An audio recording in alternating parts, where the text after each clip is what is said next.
এদিকে সারা দেশে যখন তীব্র গ্যাস সংকট, ঠিক সেই সময়ে কিশোরগঞ্জের কটিয়াদীতে প্রায় 1 মাস ধরে মূল সঞ্চালন লাইন থেকে অনবরত গ্যাস বের হচ্ছে। ব্রহ্মপুত্র নদের তলদেশে ওই লাইনের লিকেজের কারণে পানিতে বুদবুদ উঠছে, বাতাসে ছড়িয়ে পড়ছে তীব্র গন্ধ।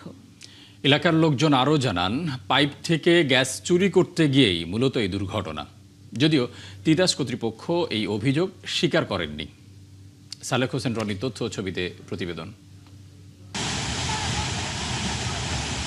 নদের পানিতে উঠছে অসংখ্য বুদবুদ, বাতাসে ছড়িয়ে পড়েছে তীব্র গন্ধ। চোখের সামনে অপচয় হচ্ছে জাতীয় সম্পদ। দেশ জুড়ে যখন তীব্র গ্যাস সংকট, কোথাও চুলায় মিলছে না পর্যাপ্ত গ্যাস, সিএনজি স্টেশনে দীর্ঘ লাইন, এমন সময় কিশোরগঞ্জের কটিয়াদী উপজেলার কাজীচর এলাকার ব্রহ্মপুত্র নদের নিচে তিতাস গ্যাসের মূল সঞ্চালন লাইনের লিকেজ দিয়ে অবিরাম বের হচ্ছে গ্যাস।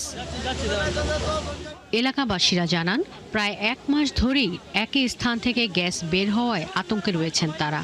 তাদের অভিযোগ, নদীর নিচে এই পাইপলাইন থেকে একটি চুন কারখানায় অবৈধ গ্যাস সংযোগ নেওয়ার চেষ্টা করার সময় এই লিকেজ তৈরি হয়। এই ফ্যাক্টরি যারা করবে উনি একজন জিজ্ঞেস করতেছি, আচ্ছা ভাই ওনাদের আপনাদের প্ল্যানটা কি?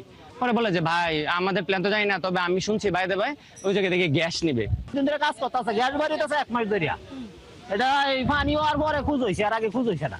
দাবি এটা নষ্ট হইতেছে, দেশের সম্পদ যত দ্রুত এটা বন্ধ করতে পারে ততই ভালো। একটা ছিদ্র করে একটা লাইন নিছে, তুরা যে চুরি করছে, করার মধ্যে একটু রং করছে, মানে জ্বালাইটা ভালো একটা ওয়াইল দেয়া দিতে পারে নাই, এই জন্য এটা লিক হয়ে গেছে। তবে বিষয়টি অস্বীকার করে তিতাসের জোনাল কার্যালয়ে বিক্রয় ব্যবস্থাপক জানান, গ্যাস লিকেজের কারণে নিরাপত্তার স্বার্থে জেলায় গ্যাস সরবরাহ সীমিত রাখা হয়েছে। এটা আমাদের প্রক্রিয়াধীন আছে, আমরা ডিসি স্যার আমাদেরকে ম্যাজিস্ট্রেট নিয়োগ দিচ্ছে।